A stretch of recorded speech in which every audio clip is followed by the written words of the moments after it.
My guest today is a complete badass, and you're probably thinking to yourself, oh, is it a special operator? Is it a power lifter who set some record? No, this is a mom of 5 kids, a mom who was the victim of a heinous act when she was young, and a mom who took all of that and used it to drive her, having no background in policy or no background in the legal world, to make a change and enact law that has helped thousands of sexual assault victims in this country. The namesake of Kayleighs Law, Kayleigh Kozak. Let's get into it.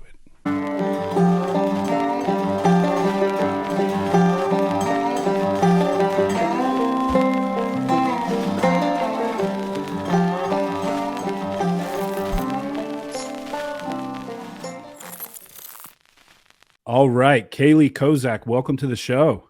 Thanks for having me on. Absolutely. So we were just talking before we hit record about the fact that you actually were in North Carolina for 6 years, I think you said, and that's where I grew up. So we already found some common ground, which of course we have a lot more common ground than that, but that was pretty cool to find out. Crazy. Small world for sure. It is. It's a big world and a small world. Yeah. So, okay, you've answered this question a million times. I've done lots of research on you, and I know you've done tons of interviews, but just in case some of my listeners aren't familiar, the biggest thing you're known for is Kayleighs Law, a law with your namesake that you really spearheaded in the state of Arizona and now has been adopted by at least one other state. I don't know if there's an update to that, if there's more, but there should be all 50. So could you describe, just for my listeners, briefly what that is? I know you've done it a million times, but humor us, please. Of course. I actually get to give you an all-inclusive update. So today on the show about the law. So Kayleighs Law gives victims of sex crimes natural life protection from their abuser. And the reason that this law is so important is because prior to this law being implemented, a victim's only protection fell within the terms of the perpetrator's probation status. Well, the problem with that is probation does not last forever, especially anymore. And even the term lifetime probation, it's comical and it's a joke. So what I discovered through my own personal experience, which we can get into, was my perpetrator had asked for lifetime probation in lieu of 25 years in prison. And he was sentenced to 2 terms of lifetime probation. And he has petitioned 3 times in 5 years to have that lifetime probation lifted. And he'll eventually get off of it. But now that this law is implemented, I will have protection. I will be able to have protection for my natural life because of it. So that's why it's so important. Right. And okay, so that makes sense. The natural life part of it is the victim, or, you know, the person who was on the other end of the crime. It's for the remainder of their natural life that you're protected until the end of your days from this individual. Yeah. Right. So what exactly does that mean in terms of practicality? So when they're on probation, I'm assuming it's like a restraining order or anything like that, where they obviously can't come in contact with you in, I'm assuming, any number of ways. And that goes away at the end of their probation, and your law basically keeps those protections intact, right? Yes. So basically all the other terms of their probation can be lifted. It will just be the no contact order essentially that stays in place. So when I asked what protection would be available to me if his probation was lifted, I was told none. So I asked, can I file for a restraining order? Can I have an injunction served? And they said, well, you're not in current danger. And I said, I know, but this man sexually abused me when I was a child. And so if this goes away, he just has free reign to contact me. And they said, well, yeah. And when you break it down, right, a restraining order, an injunction, it's just a piece of paper, right? So people get really hung up on that. Well, this isn't that big of a deal. It's just a piece of paper. I agree with that. I'm very practical and I'm a realist when it comes to things professionally. Like I have my own personal opinion. We'll get into that. But I also have my professional opinion. So if you have an offender who this is only my work opinion, who goes through their treatment and does the work and is, completes their treatment and is considered to be rehabilitated, professional opinion, and they go through all the steps to have the terms of their probation lifted, and they get back out into free life, if you will, right, with no rules. Mm-hmm. If there is not this injunction in place, of course, they wouldn't reach or not hesitate to reach out to their victim because there's no direct consequences. So what this law does is by having it in place, it is narrowing the gap and lessening the opportunity for them to actually contact their victim, because the way we drafted Kayleigh's Law, which I learned this through the process, is so specific, and we attached actual consequences to the violation of the law. And so it would be a class 6 felony and a year in prison. That's huge to put that in there. So if you have an offender that goes through all the steps, gets off their probation, and they know there's a direct consequence, they're going to be less likely to contact you, even if it is just a piece of paper. Now, It doesn't matter if this is in place. We already know someone's going to violate it, but we narrowed the gap, and that was the goal. Sure. And I mean, if you apply that same logic, there's no point in restraining orders or injunctions or anything, right? I mean, at the end of the day, it's all just a piece of paper. So that's a pretty ridiculous argument for people to make against that at face value. So what is your personal opinion? Because you made a point to say, this is my professional opinion. What's your personal opinion? Sex offenders cannot be rehabilitated. It is. That's more common ground that we share. Yes. And that's why, that's through being in this fight for victims and specifically spearheading policy to go after offenders. Oftentimes people, we should have the death penalty for sex offenders. My personal opinion is absolutely. My realistic professional opinion is that's never going to happen. So they cannot be rehabilitated. I believe that treatment is actually a tool that is used to give them information on how to circumvent the system. That's all it is. It's a way for them to learn how to manipulate what's in place even more. 10 years ago, I probably would have pushed back on that. But given things that we've seen come to fruition over the past several years in this country, especially with certain states and certain DAs and the way the system is structured, I agree with you completely. I mean, and I've heard you say this as well. And once again, more common ground that we share. It truly does seem as though it's a system built to benefit the offenders and not the victims. Yeah, it is. And laws are created with intentional loopholes. The reason for these laws and the way that they are drafted and the language within them is to create loopholes within the system. And once you start ripping the language apart, you see how bad it actually is. Or a lot of them are, face value or just very surface level, and they appear really good on the books. And once you dive into the language, it's simply just a recommendation. It's not actually a law. There was the big uproar about DeSantis signing the bill for the death penalty for sex offenders. And it was great that he did that because he did make a stance. But you look at that bill, it's never going to happen. Falls apart because of the way the language is drafted. Yeah. So it was basically just a virtue signal of sorts to say, I'm tough on these guys, and really it's not going to happen. Yeah. Why do you think that is, Kayleigh? Why do you think that? So if we acknowledge the system is structured in that way, right? Why the hell is it that way? Like what is the end game with that, in your opinion? There's a multiple amount of reasons. I truly believe. I believe the biggest one is sex trafficking, pedophilia. It's all at the end of the day, it's about money. And I don't want to get into the sound of freedom necessarily, but one thing that was said in there that I was like, that is probably one of the most accurate things I've ever heard was, you can sell a drug once and it's one-time bust. You can sell a child 10 times in a day. And so and that's more into sex trafficking. I am more focused on the policy side of things, obviously, and going after the system and accountability for the offenders and the people within the system. But I think that at the end of the day, it's I'll pat your back, you pat mine. and you have the prosecutors, the DA, the judges. They're all, I said it was a circle jerk once on the radio and got in trouble, but You it's can all say a that big here. circle jerk. It is. And they're, It what is. makes you look like you're doing your job? What makes me look like I'm doing mine? And where can we all look like we're holding each other accountable?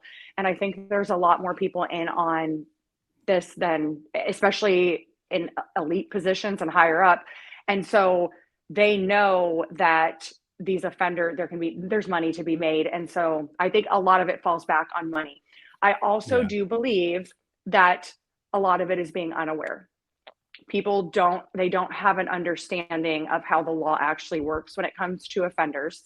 And we can get into all that as well. You hear level 1 sex offender, and I can guess what 11 out of 10 people would say, and you would be shocked to understand the process in which determines the level of a sex offender.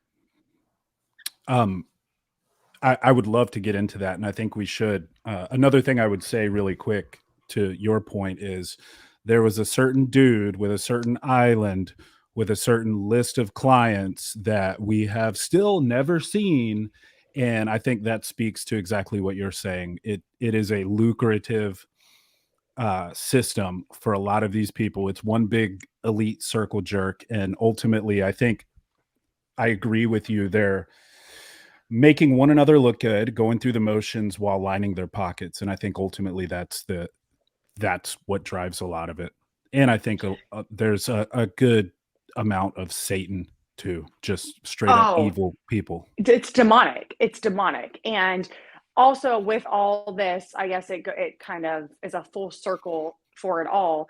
This is an attempt to desensitize society to these behaviors. And everything we're seeing is very small doses of things.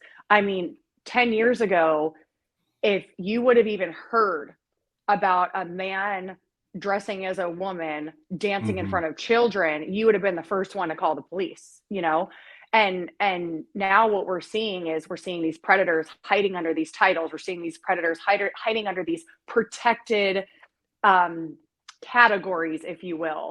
And when they are predators and they know that they can do this, and that's why they're doing it, it's a way to enable their behavior and ultimately protect their actions.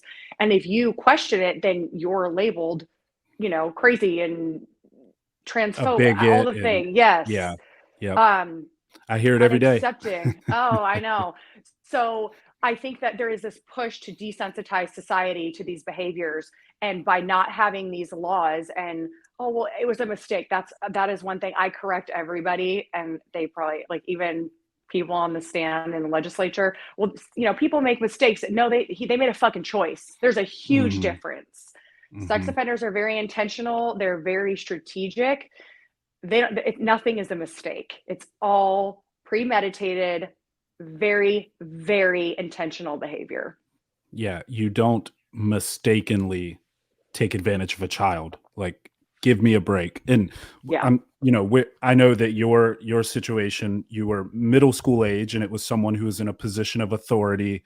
And I mean, that is just the most disgusting abuse of power. And for anybody to say something like that is a mistake is just horrendous. I mean, I get really frustrated because I have a daughter and another daughter on the way.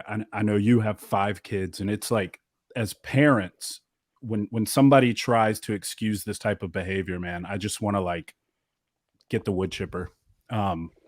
It's really frustrating. And, I agree with you about the point you made earlier as well, where 10 years ago, it would have been unanimous, right or left. Everyone would have a lot of the things happening today would have been frowned upon, and we would have said, of course you can't have pornographic material in an elementary school, right? Of course you can't have a graphic book portraying oral sex in a school for children. But it has been this slow, like, drip, drip, drip of just pushing a little more. And now people have been so ideologically captured that they find themselves trying to defend these positions, and it's insane. And then, people like us who are just like, hey, we probably shouldn't have sexual images in school. Now they're saying that we're like Nazis trying to ban books and all this stuff. It's been really wild to see. Sometimes I feel like I'm in a dream. Like I'm looking around saying, are you guys not seeing what I'm seeing? And I know it must be like that for you as well. Yeah, and a lot of it boils down to accountability. We have an accountability Hmm. problem here, and not even just America, but in our world, in our society. There is no accountability for anything anymore, and it's poor me and victim Hmm. blaming all the time. And we gave an inch, and these people took a mile, and it's going to be really hard to get that back. Yeah, I can remember, a lot of people forget this, Barack Obama and Hillary Clinton being opposed to gay marriage. A lot of people forget that Donald Trump was actually the first US president who was accepting of gay marriage. And, you know, think about that what you may, but a lot of people forget that it was a very common accepted paradigm that marriage is an institution between a man and a woman with the end goal of creating children and building a family, and that is the foundation of this country. Yeah. And it's been exactly what you said. And we used to say that it's a slippery slope. If you allow this, then they'll push for that. And of course, it was hand waving, like, you're being ridiculous. No, they won't. And now we have dudes in drag trying to read books to our children, which, by the way, they're not trying to do that at nursing homes. They're not trying to do that in prisons. They're not trying to do that anywhere else except for with children. So you tell me, what's the driving force there? When they are going to children to validate their behaviors because they Hmm. know no sane adult will fall for their bullshit, is all it is. Exactly. And That's exactly right. if you're going to a child to validate your mental illness, it just goes to show how bad. And that's why I said there's an accountability problem. Yeah. And this whole accept, for who they are and all the things. No, no.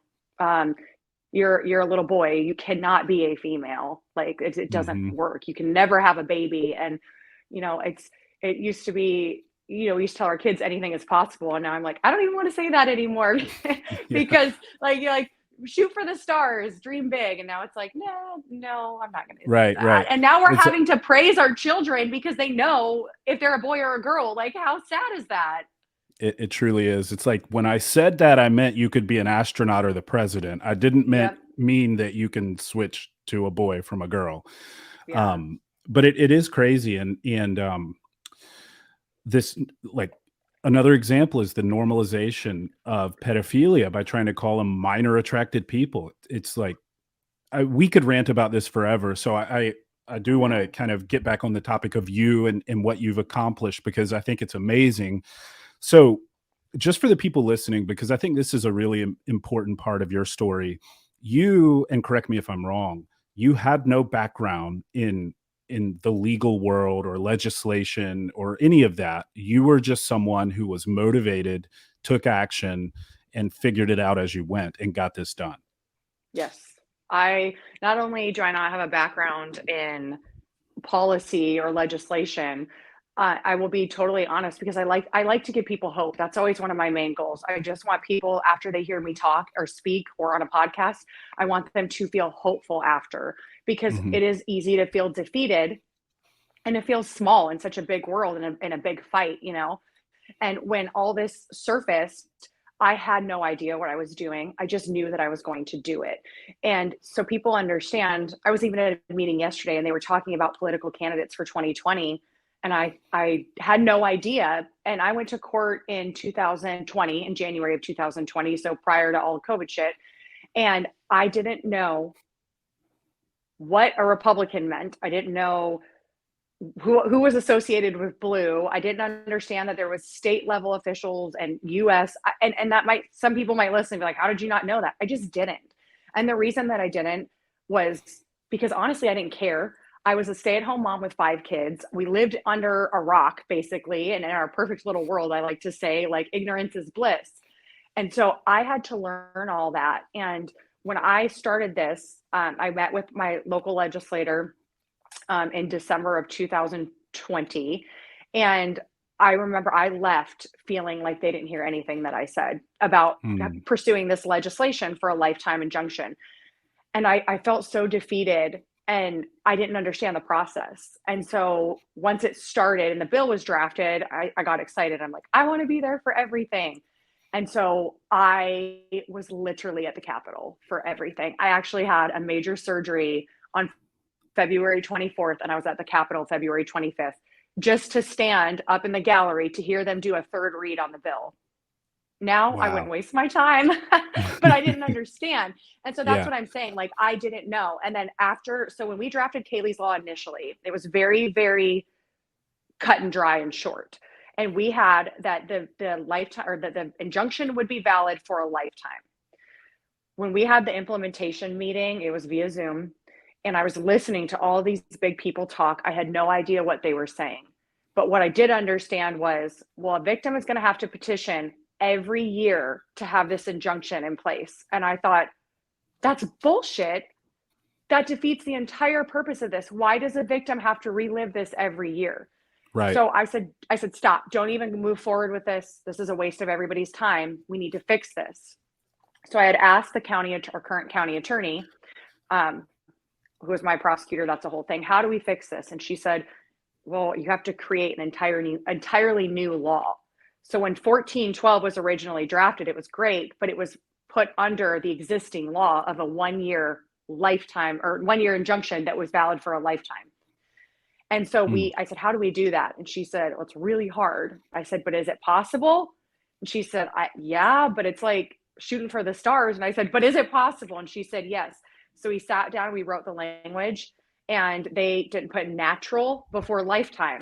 So I really pushed back and said, we need to resubmit the language, make an amendment, because if we don't have natural before lifetime, lifetime has no legal definition, which is insane. But just so everyone is clear, lifetime has no legal definition anywhere. It means nothing. Right. It's an empty word. And so we added natural the second year we ran the bill, and people came out of the woodworks. The NRA got involved because we put natural lifetime. So suddenly we had a time frame on it. Wow. Yeah, so that is weird how like a life sentence can end up becoming they get out later. Like that is weird. So natural, you had to specify because you had to define it as the life, like your actual life until you die, I guess. Is that like that is very weird. Yeah. Lifetime has no legal, and actually most states, a lifetime would be considered a juvenile lifetime. So 7 to 10 years is what it falls under in most states. Oh. But when we added natural and attached that to it, I'm telling you, and I learned that through, so this is where I say people get hope. First of all, everything I went through to draft this law, I should have never had to go through, but I did. And I had to do something with it because I couldn't do nothing. And it was all a lot of learning. And then to go through, I mean, looking back, thinking about it, all the work I did in that, living in trauma too, by the way, like in this, I'm also having to reface my abuser after 15 years because he's been good. And my, oh my, was he not good. But I learned, so I wouldn't say the first bill failed. I wouldn't say 1412 failed because it didn't. It was an inspiration. It was hope, and it was change, right? We saw change can happen. And that is so huge. But I learned that we needed to fix and enhance it and really tighten the language. I learned that through experience. So we went back just as hard the next session, and we even reran it with amendments this last legislative session because we did create a new law. And so just we're learning to narrow the gaps. And what's so crazy, like this is to help you understand, so first year, it was just lifetime injunction. Second year, we added natural. And then this last legislative session in Arizona, we had to make amendments so a judge could not set aside or seal the injunction, because in the first year of this law being available for victims, judges were trying to set aside the injunction. Why? Like, it makes no sense. So that's where we're at. That's annoying. We're having to draft policy so a judge can take away protection from a victim. How crazy is that? That's the world we're living in. That is insane. It truly is a system that's stacked against the survivor of a Yeah. heinous crime and set up to benefit the perpetrator. That is wild. So, on a positive note, do you have any idea of how many people have benefited from this in the state of Arizona? Like, have you heard from a lot of victims who have benefited from this? Do you have any idea? I found that out this morning. Is Is that the the new first news? update. That is the news. Yes. Let's hear it. So I I I have I've had some people reach out to me, whether it's victims, parents, or even some, detectives or legal people who've reached out and said, "Hey, we saw someone be served under your law today, and it was really, awesome to be a part of." And once this all passed, I will say, we get a lot of satisfaction from like fixing up a car, right? Or painting a room because we can see the progress and we can see the end result. So accepting that I was never going to be able to see the full benefits from this was hard for me. Right. So I had the year, let's see, it was implemented October 30th last year was when the law went into effect. And so I knew I wanted to find out, well, everything that happened with the governor here, which I'm sure Oh you my know about and gosh. we can get Yeah. into. I would love to. Not this most recent stunt back in April. She's full of all kinds of shenanigans. But after all that, none of these people will communicate with me. Like they will not talk to me. So we've been asking for an update of the number of how many who've been served. And so finally, the bill sponsor, she got the number this morning, and it is in the last year, since October 30th last year, 1,009 victims have served their perpetrators in the state of Arizona in a year. Oh my God. That I is know, amazing. I know. Wow. It's and that's in a year. And I just think of how many like cases aren't even being heard and pleaded. I got really emotional for sure. I mean, because of what you did, over 1,000 victims. That is, I hope people And listening to this realize what is possible when you're as driven as Kayleigh. Like that is amazing. That is amazing. and think about it this way too. 1,000, oh God, it's gonna make me cry. 1,000 victims in a year that were able to serve this. 1,000. Like, and how many didn't know about it or didn't, and so it just almost puts things into perspective, right? Like 1,000 victims in Arizona in less than a year of sex crimes were able to serve their perpetrator under this law. Wow. And then you think about the fact that that's just Arizona, and if we could get something like this in every state, I mean, Arizona is it's not obviously the biggest state in the union, so you just think there's probably states where it would be thousands of people annually. And I mean, now you're talking 50 to 100,000 victims a year if you got this in every state across the country. And something like that could conceivably happen. Maybe not in some blue states, but that is incredible. It Yeah. no background in policy, no background in law, just someone who wanted to make a difference, wanted to make a change, and from their own personal experience took action, and it's benefited 1,000 plus people already. That's Yeah. crazy. And then it's Wisconsin. Is that the other state where it's been implemented, something similar? Yes. Yes. And so you just got So to think there's more people. yeah, and it passed in April. Was it this year or last year? I don't even, I have to no, it had to be this year. I'm like, was it April of this year? I think it was this year. I get confused. I keep up with so many because I run more bills than my law. So which we can talk about that too. But Yeah. through living this and my experience. But April will be a year. And then this last legislative session, 2023, we drafted in Texas and Missouri. Texas, they both went in late, so that's never a good thing for a bill. You're kind of at a disadvantage if you push a bill late. So Texas, it just didn't make it onto the committee floor. And then in Missouri, we knew almost immediately after we drafted. It was in the 600s. It was never going to be touched. So we agreed to pull the bill so that because if you have a bill that's on for the current session, you can't submit it early for the next session. So we agreed it's not going anywhere this session. So let's pull it so we can hopefully get it in the first 100 bills in the 2024 legislative session. So wow, that is yeah. so cool. So Missouri, have you been in touch with Andy Frisella by any chance? I know you've done 75 hard and stuff. I'm on 75 hard right now. Not the first time though, right? Because I know you've done it before. Fourth time. My fourth. Wow. Yeah, I know. Yes. So 75 hard is super emotional for me because it really saved my life. Like I was in the darkest place I'd ever been. And I was listening to episode 14 about 75 hard. I heard about it. I was like, I don't have time for this shit. Like I have 5 kids. And so I was making my son's bed and I was listening to that episode and I just felt like Andy was like in my face. And I was like, that's it. Like, I'm done. I cannot live like this anymore. I was really not okay. And so I said, today's the day I changed my life. And I started 75 hard and I called my local legislator's office until they agreed to have a meeting with me. And that day my life changed forever. So I really hope.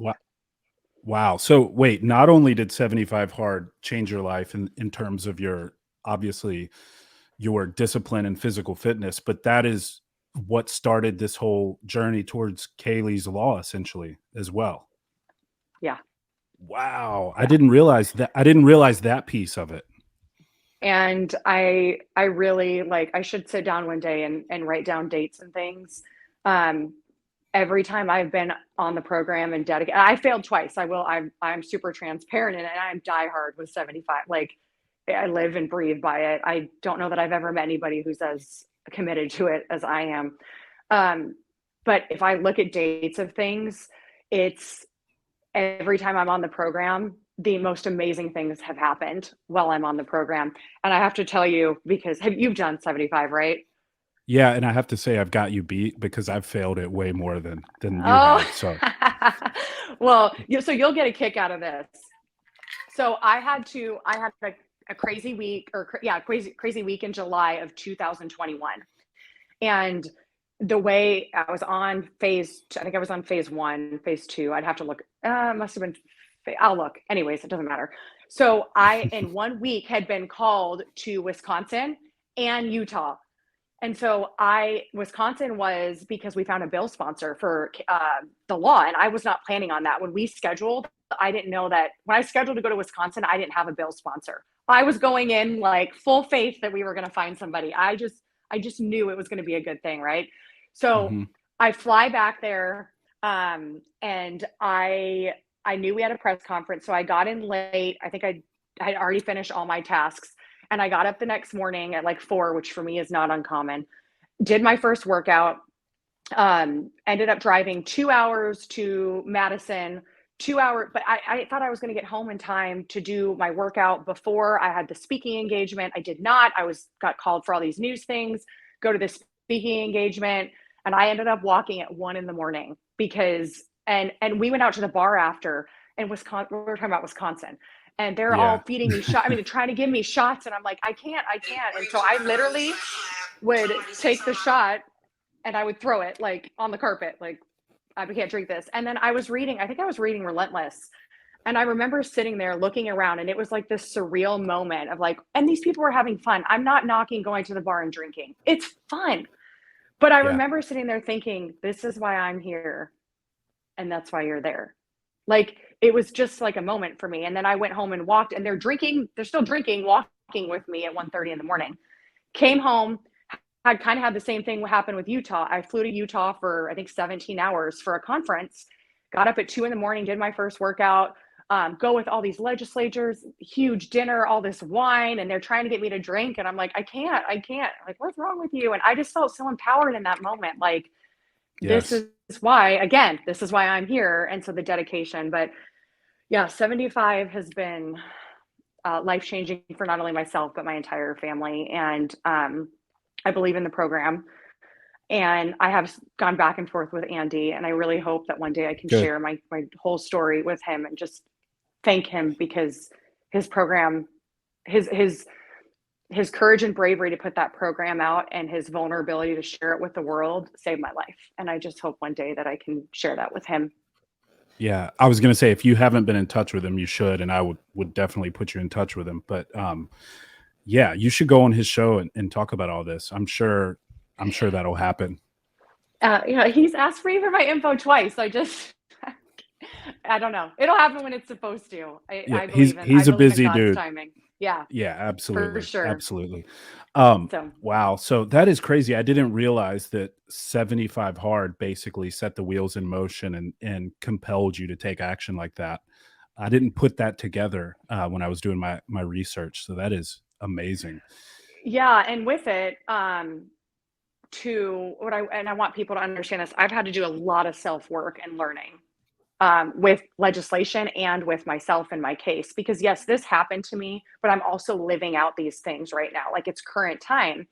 And so Hmm. I'm in, therapy. I never went to therapy after my case and after I was sexually abused. And so I'm kind of doing work for myself now and then back then. But um, being in 75 Hard and having that accountability, and I used to go walk the farm fields. Like, I don't think you followed me on Instagram then, but like I would go out in the farm fields every night and just walk. And I used to tell people like I water the fields with my tears, because I would allow myself to break down and feel through 75 Hard and challenge myself to be uncomfortable. Like, I'm not listening to music. I'm going to be in the quiet. I'm going to go walk these fields. And I grew a lot through that, but it was because of the program and because of the self work that I did. And I was able to just have so much strength and power from it. So it has been a huge part of this journey. Like, I'm going to send you an email. It's long, but it's worth reading. I will absolutely read it. And you made a really good point just then too, that I think is worth highlighting, because I think that today more than ever, and I've talked about this before, but today more than ever, we are reluctant to really like sit with ourselves. And by that, I mean like to really like get rid of the distractions. Don't listen to music when you go on the walk, like actually s- be present with yourself and think, right? And have nothing else pulling you away from, Carl Jung calls it shadow work, but really like exploring within. And today where there's TikTok and Instagram and Twitter or X or whatever it is now, and YouTube, and just so many distractions. And then you go to work out and you've got your music in and you're in the car and you're listening to a podcast. And it's like, when do you ever actually just sit in silence, or, walk or exercise in silence, where you get a chance to just think? And I find that a lot of times stuff comes up when I do that otherwise never would have, because I'm forced to look within. And there's prayer, which is very important and a big part of my life, but I'm not even talking about that, because my conversations with God are about certain things. But then when I'm just sitting with myself, not even talking to God, it's like stuff comes up, stuff that maybe happened 20 years ago that I hadn't thought about until then. I don't know. I just find that to be really beneficial. And I think especially today with all our distractions, it's something a lot of people could benefit from. Yeah. And it doesn't matter, like how you said, from 20 years ago, stuff can surface. We can bury stuff, Hmm. and we do it unintentionally, right? Like, it's a defense mechanism. You can bury stuff as much as you want. It will resurface. And so if you Hmm. don't deal with your shit, it's going to resurface, and you can try to rebury it. It's just going to come back. But Yes. we have been also trained to not, our feelings are, they're inadequate, they don't matter, we, get over it, it happened. Like, we have not been taught to sit and deal with our feelings, and so we don't know how, and then we start to feel uncomfortable, and we have all these, I mean, don't get me wrong, I love technology, but it is the biggest form of evil, because it takes from everything and it depletes us, and it is the ultimate distraction, and I think it fucks us more than we realize. Yeah, it really does. And I agree with you. And I was talking to a friend recently about our childhood versus childhood today, right? And I think we're probably similar in age, if I had to guess. But when I was a kid, we used to get bored. That was a thing. Like, remember getting bored, right? When you just didn't have anything to do, Yeah. But today it's like kids don't even get bored, right? They're constantly stimulated. They need a tablet in front of them, or a TV in front of them, or phone, or just, TikTok or whatever it may be. Kids are just constantly stimulated. And I really think that that's a problem. Like, I think getting bored and using your imagination, because what these devices and all this technology does, really, in my opinion, as a humble, idiot caveman, is that it forces, like, you outsource your creativity and your imagination. You're never forced to really use your creativity or to imagine things. And I think that's a really big problem for young people today. Like, my daughter is 6, and like, she has a tablet, and we use it sparingly, and it's usually educational games and things like that. But, like, we make it a point to be like, no tablet right now. And she's like, well, what can I do? And I'm like, figure it out. What do you want to do? You've got toys, there's stuff to do. Like, be resourceful, use your imagination. And I think that stuff is really important. I agree. And I think that we're creating by this, and it's just societal, right? Like, it's not even like, how do you even live without technology anymore, right? I mean, you Right. can obviously, but like in our world today, but it's creating this instant gratification and these unrealistic expectations.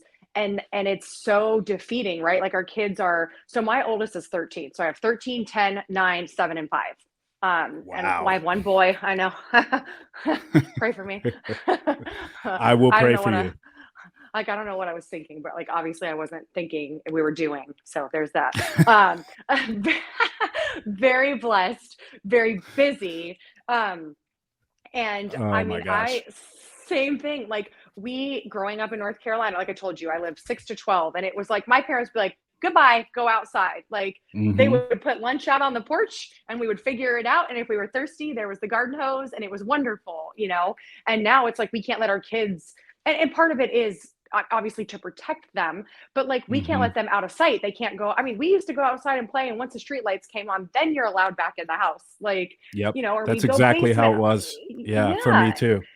And basement hop and all these things. But, I will say, my kids, they all have tablets too. And I have a hard time with parents who are like, oh, my kids don't have any. And my kids do, like, Yeah. and we monitor it very closely. They have that time thing set on theirs. Like, I don't care that my kids have tablets. I pay very close attention. I care what they're doing and I monitor it. But like, we go up north to our family cabin, and it is like the way back when there's no anything up there. And my kids will go outside and get dirty and play. And they play naked and afraid. They don't get naked, but they like to play. They build forts. They make food. I mean, we fish, and like, all that's kind of gone too. Like, kids they don't know how to play anymore. And Right. then they're discouraged from playing. They're discouraged when they use their imagination. And I read this really interesting article specifically about little boys, and I agree with it. And some people may agree with me and some might not. Little boys are meant to be rough and play. They are not meant to 100%. be confined all the time. They are supposed to be out and playing, and we are restricting them from doing so. And so by doing that, they have outbursts, or they have these medical, whatever. Like, and I believe if we allowed boys to be more in the way that God created them to be, which would be out there, rough and tough, getting dirty, like, Hmm. they would be so much better off than they are now. So it's a hard world we're living in, for sure, especially for our Yeah. kids. Yeah. And You know what? it's There, like, when I was a kid, I was a bundle of just unabated energy. I had to be insufferable to, whoever was taking care of me. But it's like, if I didn't wear myself out, and same thing, during the summer, my grandmother would lock the front door if it wasn't raining, if it was a nice day. She'd be like, exact same thing you said. You can drink from the hose. Don't come back until it starts to get dark out. And I'm sure a lot of people listening, are like, that's child abuse. but it was so good for me. And Yeah. you sleep like a baby because you wear yourself out. You're getting sun exposure. I mean, it's just the way things are supposed to be. And Yeah. when we take kids and force them to just sit in a chair for 8 hours and learn math or whatever it is, and you've got a kid like I was, nowadays they're just like, medicate them. They have ADHD. You I know, they know. need this, they need that, and it's like, no, they're just an energetic, vivacious, vibrant child. Like, you should Yeah. foster that. It Yeah, drives me crazy. absolutely. I'm with you 100%. 100%. So, all right, you're a mother of 5. You've managed to get this incredible legislation passed. You're a wife, you know, having a marriage, a loving husband, you know, you got a lot of things going on. You're doing social media stuff and you're coming on podcasts with knuckleheads like me. You mentioned you're doing other bills and you're making other efforts. Can you talk a little bit about that and what the future looks like? Because I know you're very busy and doing all kinds of stuff. Of course. Speaking of my husband, you see all these balloons everywhere? I I like see see them like floating I around, see and one behind you. Yeah. they're like the air is moving up. He's so sweet. My birthday was on Wednesday, and he filled the entire floor with balloons. Happy birthday. So, thanks. They're just like floating. I can see them just coming over. So yes. So through the process of Kayleigh's Law and what I'm living, I started asking questions. Well, are we allowed to ask questions anymore these days? Mm, No. not Yeah. really. So no. So I started asking questions. Why is this happening? Why is an offender allowed to do this? Why is this not happening for victims? And then I started looking at the policy because, like I said, the levels of sex offenders. Why is this allowed to happen? Why is this guy a level 1? Why is this guy a level 3? Well, just all the things. And so I started picking apart legislation and was like, holy shit, there is so many pieces missing. And these laws that are currently in place are literally, it's like a loop-de-loop line, loophole, loophole, loophole. And they know exactly how to circumvent the current laws that are in place. So my first year of legislation was Kayleigh's Law, pretty mild. My second year, we ran Kayleigh's Law, and we ran a bill that would have required a registered sex offender who has a dangerous crime against a child to be on the public registry. So people need to understand that That's not already perpetrator, the case. no, no, no, no, What? no. Yes. So I was up last night. My husband and I were both doing research in South Carolina because I'm like, oh, I need to know about all South Carolina stuff. So yeah, here in Arizona, and it's easy for me to defer because I live here and I know it. I know Arizona law like the back of my hand. Here in Arizona, a convict or a sex offender is charged, convicted, sentenced, and then assessed. So the assessment has nothing to do with any of this. So Wow. I had heard, oh, well, like a level 1 sex offender is like public urination. No, you could have a level 3 sex offender who had public urination or even indecent exposure. We'll even say that. Let's say we have a perpetrator who was beating off in public and a child saw. He could be a level 1 sex offender, but a perpetrator who actually puts his hands on a victim, like, and creates an act. I mean, that is also a victim. Don't get me wrong. But a perpetrator who puts their hands on a victim could be a level 1. It has a DCAC. So I started asking questions. Why, in my opinion, an offender who has a dangerous crime against a child is the most heinous kind of sexual predator. And that is exactly who we need to be made aware of in the public. So we drafted this bill. It failed in committee. And then through my own personal experience and the things that through these laws, I also discovered that a sex offender in Arizona, only a level 2 and a level 3 sex offender have to notify the school in which the district the offender lives. So Wow. what's happening is these, kids go to school in different districts. My kids don't go to school in district. They go to private school. By law, the offender does not have to notify the school of their status. That's a problem. How do I know Yeah. this? Because remember my guy who's been so good in petitioning for his probation? Yeah, he was all over his kid's school. How? He didn't have to legally tell them he was a registered sex offender. And he's also a level 1. So he's not on the public registry. That's so I'm crazy. living this. I know. And he had 8 charges. He had that plea deal. So he was convicted of 2. I think molestation of a child and luring a child for sexual exploitation was what my perpetrator ended up pleading guilty to. Both dangerous crime against a child, both position of trust because he was my teacher and my club soccer coach. He's a level 1 sex offender. He's not on the public registry. And he gets to just walk around a school, be around a school. Pretty much, because he's not supposed to, but there's nothing. So that's it. Again, it's just a piece of paper, right? There's nothing by law requiring him to tell them. And so we drafted a bill this last session to require a registered sex offender with parental rights to notify their children's school of their status. We drafted the dangerous crime against children one again. So because the language was kind of broad in the first one, we narrowed it. So we narrowed it to 7 charges. That's it. If an offender was charged within 13705 with these 7 crimes, they'll be on the public registry regardless of their sex offender level. And then the last one that we did was putting a minimum time served on lifetime probation. That one failed in committee. The Freedom Caucus killed it, which pissed me off because they said that if an offender gets off their probation, then they're all about their Second Amendment rights. And I'm sitting there like, again, I'm not a politician, I'm not a lawyer, I'm not a lobbyist or nothing. But even I know, even if they get off probation, they're still a convicted felon. They can't own a gun. And that's a whole other having your civil liberties restored. That has nothing to do with this. Right. So that bill was killed. That bill would have put, if you were convicted of a lifetime sentence, you would have to serve a minimum of 10 years if you were a class 3 felony, or a minimum of 20 years if you were a class 2 felon, if you were convicted of those. And then also, by the way, we just added it in there. We're going to make sure that you don't have any pending charges before you petition to have your lifetime probation. And the Freedom Caucus killed it. But that is all I wrote the language. I just submit it. I'm very particular. So that one died in committee.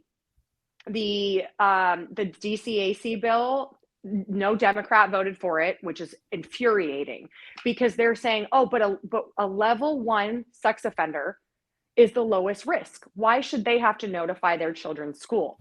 And they did bring up the fact of them being worried about the offender's child being bullied. Okay, I think about that too. It breaks my heart.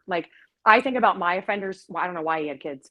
Why him having kids and what those kids have to go through, but that's not my problem.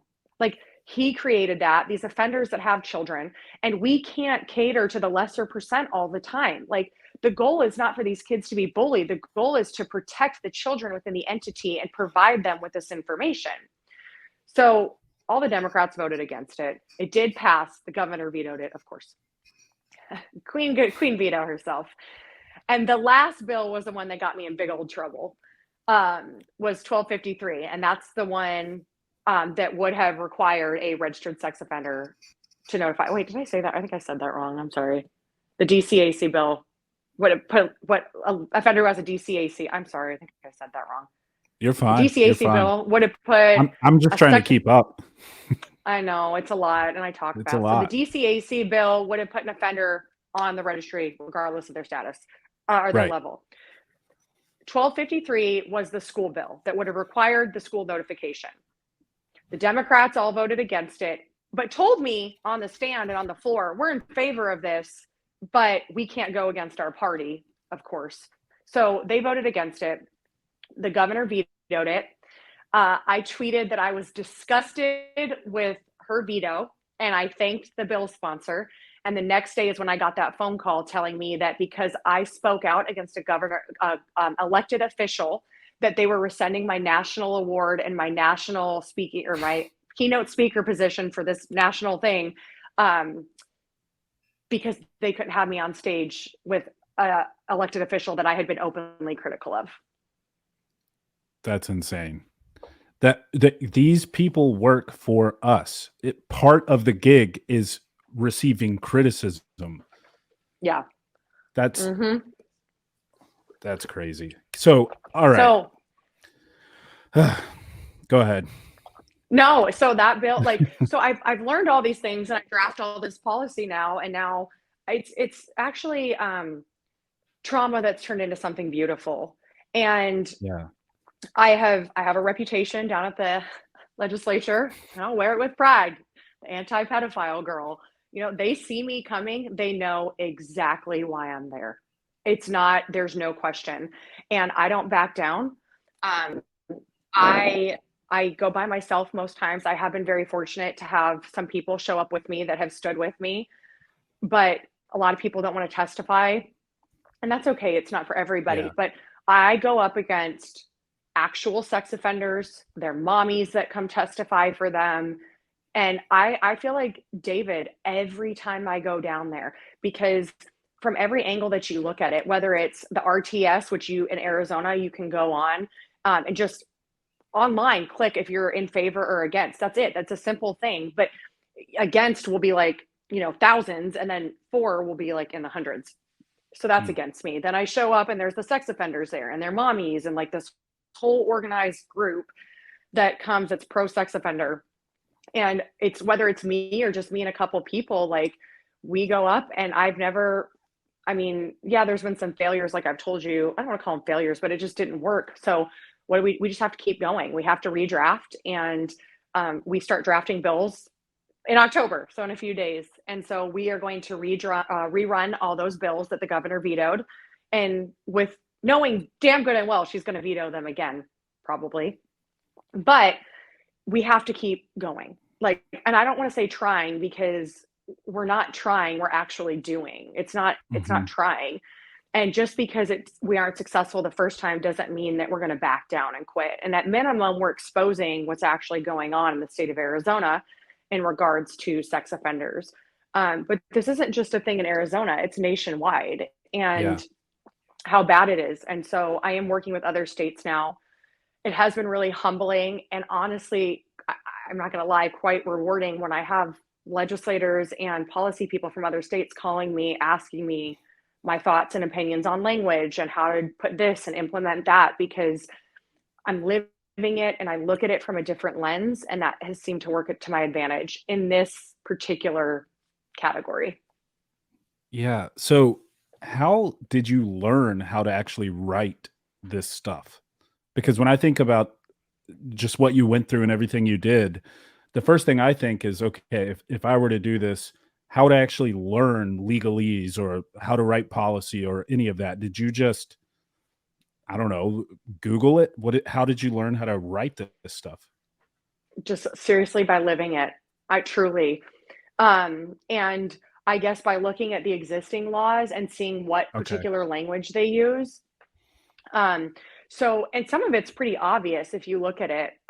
So for example, let's say there was a bill that said a sex offender may report to the school their status. You might as well throw it out. They're not going to do it. Yeah. So if you have a sex offender shall or must, that is a requirement now. It's no longer a recommendation. So just looking at the language and attaching consequences to it or repercussions is also a huge thing. But, back to the beginning of our conversation, why do I think some of this is happening? It's because people don't understand. And so when I'm at the legislature with the people who are ultimately the ones helping me get this passed, right? Like I need their vote. They give you 60 seconds, and I busted out one time in the most legit way, and that's probably it. Like I don't even know how I did it. And I'll tag you in it. It was pretty solid. Like, I just got up there. I was like, boom. Because you have so much to say in 60 seconds. But trying to make them understand, no, a level 1 sex offender is not what you think. So passing out these risk assessments that are used and trying to educate them. And the other part is at the end of the day, people don't care. In politics, unless someone has something to gain, they don't care. So I have had to learn how to be strategic to get people's attention and make them care. And I basically have 15 to 30 seconds to catch their attention for them to actually listen to what I'm saying and how bad it is. Unfortunately, being in the press and the media is another way, because if they see it's, going around, then they want to get involved. And I don't, I actually love exposing stuff, if you haven't noticed, but it's not always fun. And I Right. get a lot of backlash. I did a news segment about the risk assessment here, and not even 10 minutes after it aired, I had some really high up people in Arizona calling me, telling me that I need to stop. I'm making it out to be something it's not. And my response to them was, if you don't like what I'm doing, call and do a follow up story. Like, that's it, because you can't rebuttal what I'm saying because it's the truth. Period. Right. Defend your position if you don't like what I'm saying. Yeah. I Yeah. said, if you are so confident and so secure that this risk assessment is the best way to determine a sex offender's risk, then I encourage you, truly, I encourage you to call the news station, do a follow-up story, and explain why this assessment is the best way to go. I don't know. Right. You be the one defending the sex offenders publicly. Yeah, Yeah, I'm not exactly. doing that. Right. Yeah. So you mentioned that you do like exposing things. I have to say, a video of you calling out Hobbs when she was walking by with her security, that was so glorious. I was like laughing my ass off watching that. Let's talk about her for a second in Arizona and everything that happened there, because we can't not talk about that. Yeah. So I was, as many people, I think, who are quote unquote involved and aware, whatever you want to call it. We have our community of people with like-mindedness, I guess. If you ask the other side, the domestic terrorists in the country, but everybody was paying attention to Arizona. I mean, Arizona, Maricopa County, everything that went down with the gubernatorial race, Hobbs not even willing to debate. What is like, how did that even happen? I was yelling at my computer watching some of this stuff go down, her dodging the debates, her, all the conveniently Republican areas having issues with the voting, and it was just mind blowing. So what has it been like being there? I guess I don't even know what I'm asking, but I just want to I talk about know. it. I know. Well, it's comical. I mean, it's frustrating. And until we have election integrity, I don't know how we're going to get out of this. Um, I will tell you, I cannot get on the bandwagon of recall, do that. Like, it's not going to happen. It's Right. just, even if you do it, it's not going to happen. So I like to be proactive instead of reactive. So what can we do moving forward to fix this? Like, even if the votes are overturned, like, I don't think, and this isn't me talking negatively about Kari Lake, it's me stating facts. I don't think Kari Lake is going to be in as governor, period. So Kari, why don't you come down to the legislature and find someone to draft policy? But then it's like, at what point do you waste your time, right? Because Hobbs isn't Right. going to sign it, period. So I Exactly. also get that, but there's nothing we can do about the 2020 election, or the 2022 election, I should say. Like, nothing's going to happen. So what can we do moving forward? I don't know. I wish I had an answer for you. I Yeah. do believe there was so much corruption. I believe, again, we had the votes showing up overnight and the chicken farm burning down, with like too many things. And I think it's just politics. And I don't know at what point it's going to turn. And obviously, it doesn't help that we have a Democrat, and it's not even about Democrat and Republican anymore, right? It's about morals and good versus evil, like, 100%. period. And Hmm. but we have these evil people in these higher up positions, and unless the Republicans band together and start working together and uniting instead of having inter-party conflict, I don't know how we're going to move forward. Because that is one thing I will give the Democrats: they come together and they stay together, and Hmm. we don't do that in the Republican Party. Yeah, and Republicans just need to grow spines. I mean, Democrats aren't afraid of confrontation. They're not afraid of playing dirty. They're not afraid to ballot harvest, and all the things that they do. It's like, I get it. You're conservative, you're Republican, you believe in decorum, and you believe in, doing things the right way. It is why you are what you are. But you've got to start freaking stepping up, and like, there's a handful of Republicans at the national level who have any balls at all, right? Matt Gaetz, Marjorie Taylor Greene speaks out. There's just a handful of them. I really like Thomas Massey, for example, but most of them aren't worth anything, and they won't stand up. And in my own local politics here, it's just as bad, if not worse. It's like we're a red state, but we are the most blue red state. Like Republicans forever in South Carolina have wanted closed primaries because it's absolutely ridiculous that the Democrats can impact our primaries, right? They can basically send someone in to vote for the candidate that they know is the least desired amongst the GOP in order to drive them to a victory. And it's wild that we can't get that accomplished. So I think that the tide is turning. Like, for example, I'm heavily involved in the GOP here in my county. And it went pro-America, or America First, rather, from traditional rhino country club conservatives who just want things to be status quo because, let's face it, they're all the same. It's a uniparty establishment, just disgusting. Like we talked about in the beginning, right? Why is it that this system essentially keeps the mechanism of sexual assault, child trafficking, pedophilia, and everything going? It's because these people, both sides, make money off of it, right?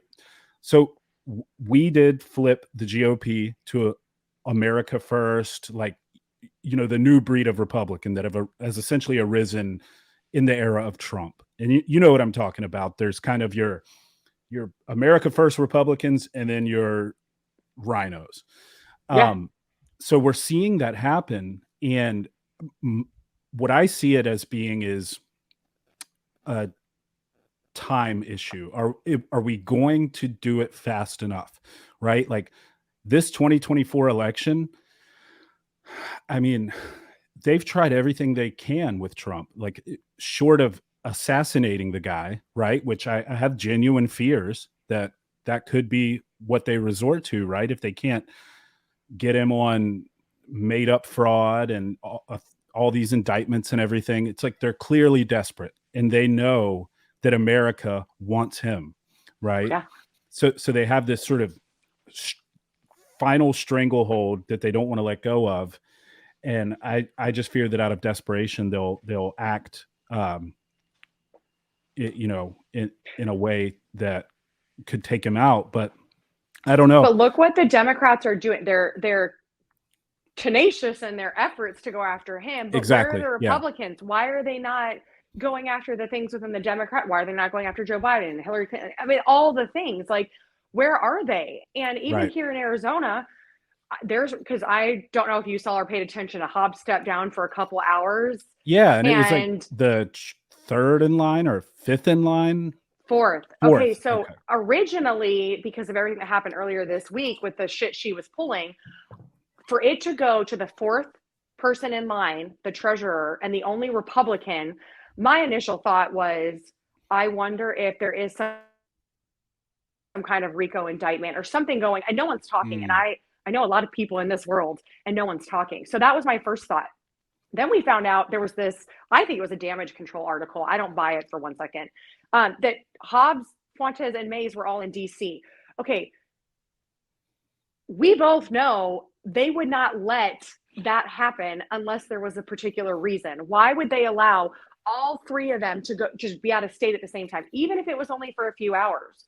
So then the only logical explanation that I have is, if they had a Republican in office and in power, well, this unknown incident happened, the Democrats can now turn around and say, well, it was a Republican in power, not a Democrat. And but I don't know. This is just me speculating and my suspicions, but what is going on? Like, and Biden was here and he didn't even go to the border. Where's the accountability? Why are the Republicans not in an uproar? If Trump was in Arizona and didn't go to the border, could you imagine the news clips that would be coming out? Oh, like, yeah. Did you see insane. That Elon went to the border? Yeah, and I almost made an ass out of myself because someone said he was in Arizona at the border. So my initial post that I put out, I had that he was in Arizona, but he was in Texas. So I'm glad I caught that because I am Yeah. very about factual information. I will speculate and I will let, but for factual information, I want facts. But yeah, Elon Musk is at the border. Biden and Hobbs are in Tempe using the COVID money to build a John McCain library. Like, why Weird. are we not? It's oh, I'm just Weird. exhausted. I want like a true American party. And we need term limits. That's the biggest thing that we need is term limits that Yeah. I believe that we need. I mean, look, Feinstein just croaked, and I don't care. People are making posts like, I respected her. She was a great woman, etc. It's like, dude, Did she, you see Ian Smith's post? yeah, yeah.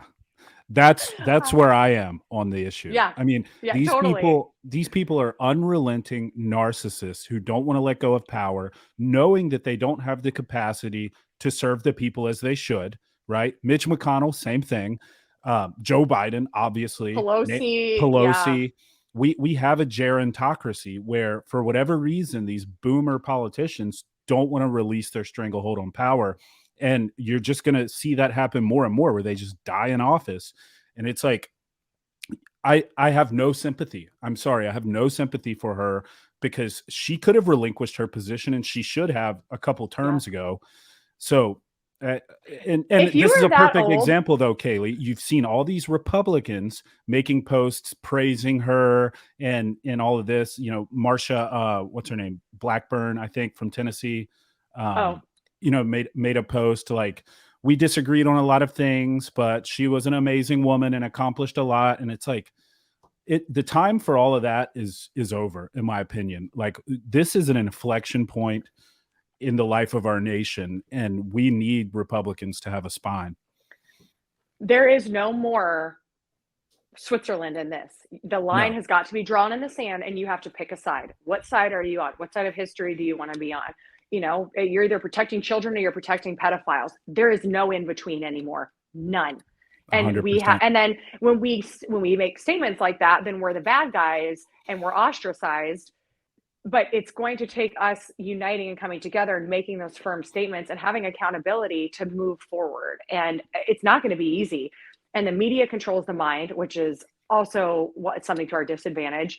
I Yeah. mean, you're But getting that's going away. people. That's going away, though, because of the decentralization of media, like stuff like this. The fact that we can do this and it's going to reach thousands and thousands of listeners, right? I mean, they try to censor, but now we have platforms like Rumble, Yeah, and Elon bought X, and now you can say that a man is not a woman, and you won't get deplatformed for it, right? So I think the tide is slowly turning. Like, I don't want to be completely pessimistic about it. And no, no.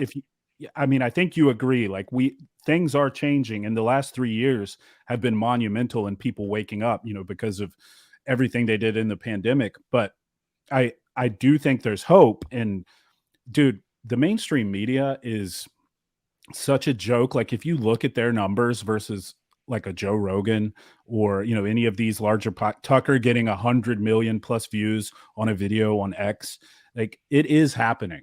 I just I think think it's it's going to gonna, fade out. Yeah. yeah, exactly. It will happen organically.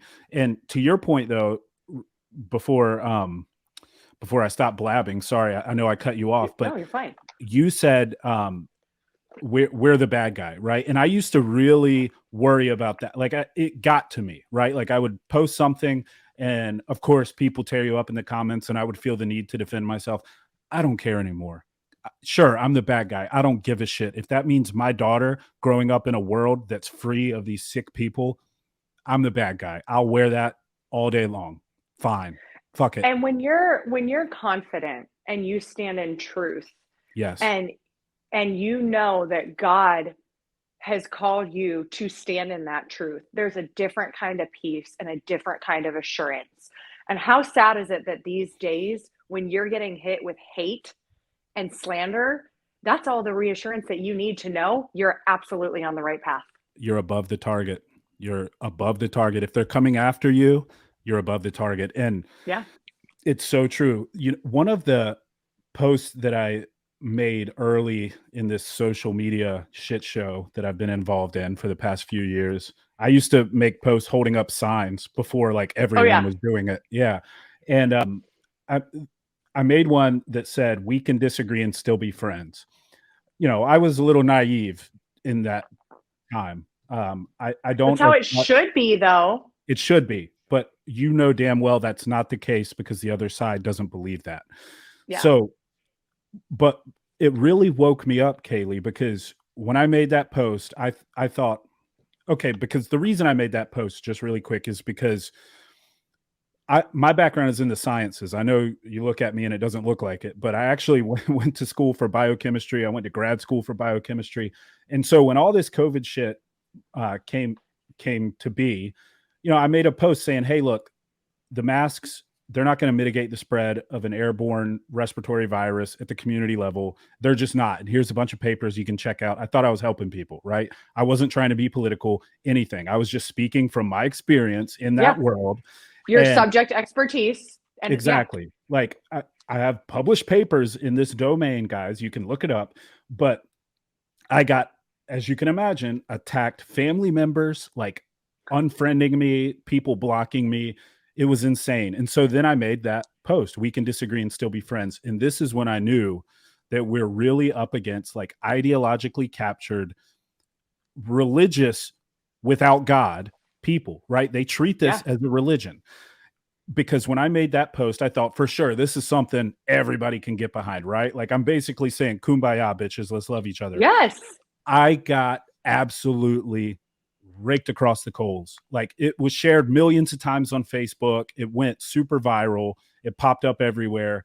People were calling me a white supremacist and this and that. By the way, my wife is a quote person of color, so you guys can kiss my ass. But they were calling me all kinds of names, and that's when I knew here's someone talking about unity, and you guys are obliterating me in the comments. And then that's when I was like, fuck it, the gloves are off. I'm not going to try to be Yeah. your friend anymore. Like I will have a conversation with someone who disagrees 100% all day long, every day. A civil conversation. Right. But they won't do that. I've invited so many leftists on my show. None of them will accept it. So, Here's what's so sad though. It's not even just leftists anymore. no, there are a It's lot like of useful idiots. the second someone disagrees or they have an ignorant perspective or they're closed-minded, it doesn't even matter if they're leftists anymore. We have Republican and they're so extreme on the other way that you can't have a conversation with them. And That's we so can't true. agree to Yeah. disagree. And it's gotten so bad. There's no, and I turned on the debate, the Republican debate, Oh my God. which again was on my What a birthday. mess. I turned it on for 2 minutes and I was like, am I watching Jerry Springer or am I watching the fucking Republican debate? Like what? Seriously. There is no class. There is no respect. It is so, it's so, I just want to start my own America. Seriously. Hey, Like, we'll come with you. Like I'm there. Did you see Chris Christie's Donald Duck line? No.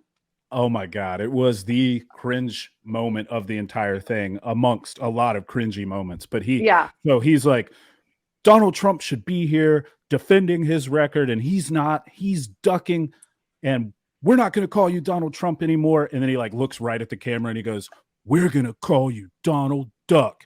And he expects this uproar of applause, and like people are like, what? Oh, I did not. It I was did not watch. I didn't pay attention. amazing. Okay, so like that's a good example to use too, right? So Trump didn't show up, which I have mixed feelings about. I don't. I'd have to like talk through it to figure out exactly how I feel. But he's going to be, they're going to talk shit and put him down. But Hobbs didn't show up, and they're not going to say anything about her. Like, yeah, Biden's not showing up. Biden won't debate. And I think it should be a requirement. I think if they're running, they have to debate. It should be a requirement, like period. If you're not going to show up and debate, then you have no business being in this position. Even more so, in my opinion, if you're an incumbent, you should like it. It's more important because you should defend what you've been doing for the past several years, right? You should defend your record. I think that's the right of the people in this whole paradigm of, oh, an incumbent doesn't need to go to debates because he's the incumbent. Like, I think that is backwards and stupid. And Biden should have to, Like, he should be able to stand up, be called out on shit that he's done, and defend it, right? Like, Yeah. And I don't think they should be allowed to have earpieces, nothing. Like, I think oh it should yeah, be so organic. It's never, I mean, I think those days are over. I don't know. It's so bad. By the way, whenever we get my law drafted in South Carolina, we're going to, it's Columbia, right? That's the capital there. oh yeah, I'll be there on Yeah. Tuesday. We're going to go down and do the signs. Then I will stand right beside you. I'll do it 100%. we'll find whenever it's drafted there. We'll make it. We'll do it. Do you have, like, do you need anything? Like, is there any way I can help now with what you're trying to do here? Because I absolutely want this legislation in place here. I need a legislator who's willing to be the bill sponsor and draft the language. Okay. So I can send you that email too. Yeah, do it. I know a lot. Actually, I have the perfect guy who's a House rep, lives in my neighborhood. I can walk to his house, and I have breakfast with him all the time. So that would be incredible. He's part of our Freedom Caucus, so he'll do it. Okay, so listen, and then I'll send you this too. So I have to tell you this. In my research last night, I was like about South Carolina and sex offender laws there. Do you know prior to last year, South Carolina had the harshest sex offender laws and requirements? I didn't, but I'm happy to hear that. But wait, why do you say prior to last year? Is it because we got less or someone else got more? No, because did you hear about the Powell versus Keel? No, I'm so ignorant. I didn't hear. I feel the same way. Okay, so there was a court ruling last year, or I'm sorry, in 2021, but it was signed in 2022. And I'm just going to read right from here because I don't want to mess anything up. So it established that South Carolina's lifetime registration requirement for sex offenders was unconstitutional. What? In that past? Yes. So wow. It was on the grounds that it did not offer opportunity, and it even has this in quotes, opportunity for judicial review to assess the risk of reoffending. So prior to this law, South Carolina, or this ruling, I'm sorry, forgive me, South Carolina had the strictest sex offender registry in the state or in America. And it was so much so that within their registration, their cars were in there. I mean, everything. Like I was impressed with the stuff that South Carolina required. But on May 23rd, 2022, the governor signed former House Bill 4075 to comply with the 2021 ruling. The new act permits registered sex offenders to seek removal from the registry based on the applicant's tier. So in South Carolina, just like here, you have 3 tiers. It is a little bit different. I don't know though. I'd have to speak to somebody there to see how they're assessed, like what determines their assessment. But so you have the 3 tiers. Tier 1 sex offenders are permitted to apply for removal from the registry after 15 years. So there's no lifetime. This was crazy for me to read. Tier 2, 25, tier 3, 30. Juvenile offenders are now in this. It shows how they can apply, what they have to submit. I was shocked to read this. Can you send me that? Yes, absolutely. So I am more than willing to work with you on this. And like I said, I've got soon to be 2 daughters growing up in this state, and I'm very passionate about this. I know people in the House. I know people in the Senate, and we can do that. I would love to. I would be so grateful because that's the biggest thing. Like I can call around to every state, but if I'm not their direct constituent, they're not going to listen to me. They're going to be more likely to listen to a direct constituent. And I understand that. And I have respect for that. I really do.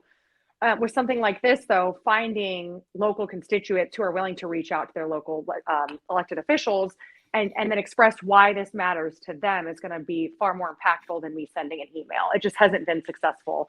And I understand why. So yeah, I would be super grateful. That would be awesome. 100%. I know exactly who to reach out to, and he'll probably. I would be shocked if he's even aware of that change. I mean, and people how could you? And they don't put it out there. They don't want people to know, and that's why I said I think a lot of it is being naive. I had a very long conversation with a sex crimes detective in Arizona when all this surfaced for myself and my story. She said, there's no way he's not on the registry. He's he's an actual registered sex offender. Then she learned about the level. She was not aware of the 19 question risk assessment that's used here in Arizona. I don't know if that's in South Carolina, but in Arizona, 19 questions determine if you're going to reoffend or not. 19 questions. Do you know what kind of questions they are? Like, Oh, are you having thoughts of children? no. Like, what are the questions? So it's a generalized risk assessment. They use it for murder. They use it for theft. It is a general risk assessment. The only two questions on there that are specific to sex crimes are, was the victim a female or a male or both? I want to know, maybe I'll draft policy, because what about the A, B, C, D, E, F, G, whatever the fuck I want to be? Like, yeah, where do they fall into this? A, B, C, D. I want to know. They're not on there. They're discriminating. I'm gonna do a bill. I'm gonna draft a bill because they're leaving them out, and we can't do that. Yeah, that's anti-LGBTQ2SIA++ minus E equals MC squared. Yes, So okay. So one of the questions. That's one of the questions. If you sexually abuse a female, 0 points. Or if whatever the sex crime is, female, 0 points. Male, 3 points. Male and female, 5 points. If you... So is more points good or bad? No, more points is bad. Is bad. You don't want points. Got it. Okay, so we know statistically females are more likely to be sexually assaulted, but if it's a female that's sexually assaulted, it's less points or 0 points. Yeah. It make sense. It doesn't. I know. Holy shit. I know. So we did that, or that was one of the questions. I'm sorry. The other question on there that needs to be fixed is, was it a family member? If it was a family member, 0 points. If it was a stranger, 5. So, okay. So if it's your stepdaughter, then that's good compared to if it was your friend's son. Yeah. Holy shit. If it was your stepdaughter, you'd get 0 points for both. If it was your friend's son, you would get 8 points for that. And that's why, it's so frustrating down at the legislature. And they're like, level 1 is the least likely to offend.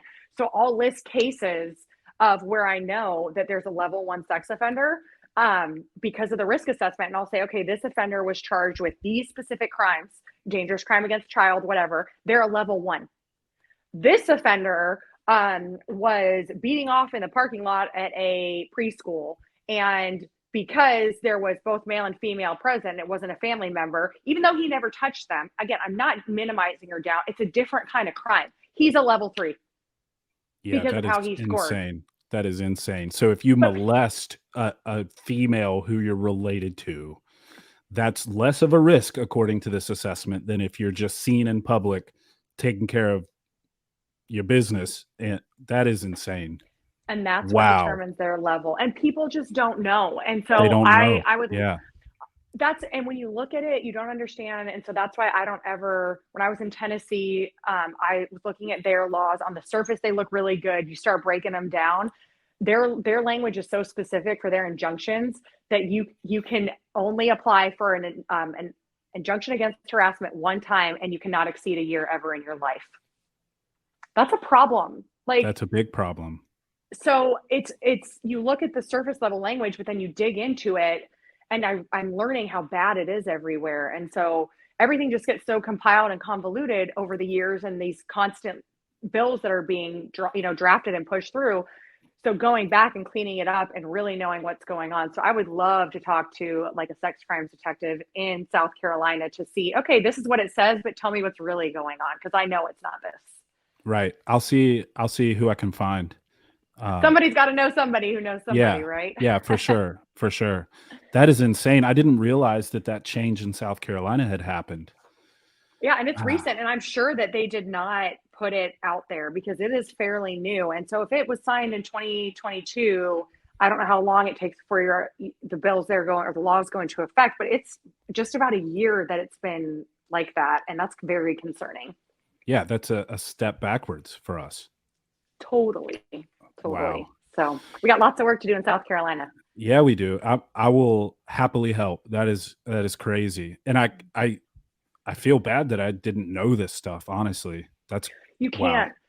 You can't. And I really mean that. People don't know. And we're told one thing and we assume that, the prosecutors and the sex crime people, they all have our back and they don't even know. So it's just I know because I'm living it and I've learned how to look at things and how to dig into them because of what I've been through. So I feel I've really found my purpose, and I'm very open about this. I get angry with God. Why do you keep doing this to me?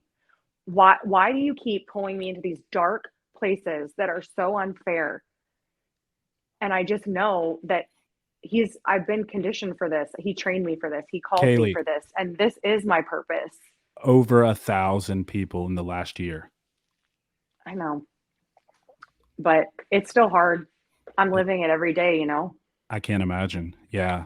And Um, like you said, when you did that, when you're trying to talk to your family and you did that one post, like, no, we can't be friends. My family is the furthest thing from supportive. They all hate that I do this. When I exposed that church here in Arizona, did you see that? I don't think so. No. I exposed a mega church here in Arizona that was negligent and knowingly allowed an offender around children and to be on the soccer field, go to a father-daughter dance, host a neighborhood group. And I have proof of all this, by the way, and they know I do, and I met with them. But it's the biggest mega church in Arizona, and I exposed them, and my own family was sending me emails telling me that I need to apologize. I'm just trying to discredit them and pull people from Jesus, like my own family. And that's where I said, when you stand in God's truth, it's a different kind of peace. They can say whatever they want. I stand in God's truth, and God knows, and I know, and now the world knows. So Yeah. it does not mean that it's easy, though.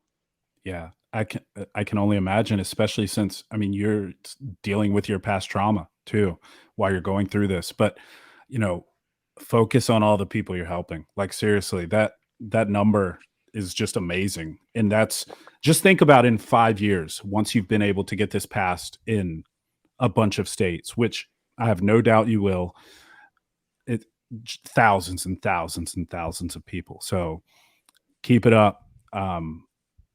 And there was like a ton of topics that I had written down I wanted to talk about, but I could literally talk about this topic with you forever as a father of girls. And I've already taken an hour and a half of your time. I greatly appreciate you sitting down with me. We definitely have to do it again.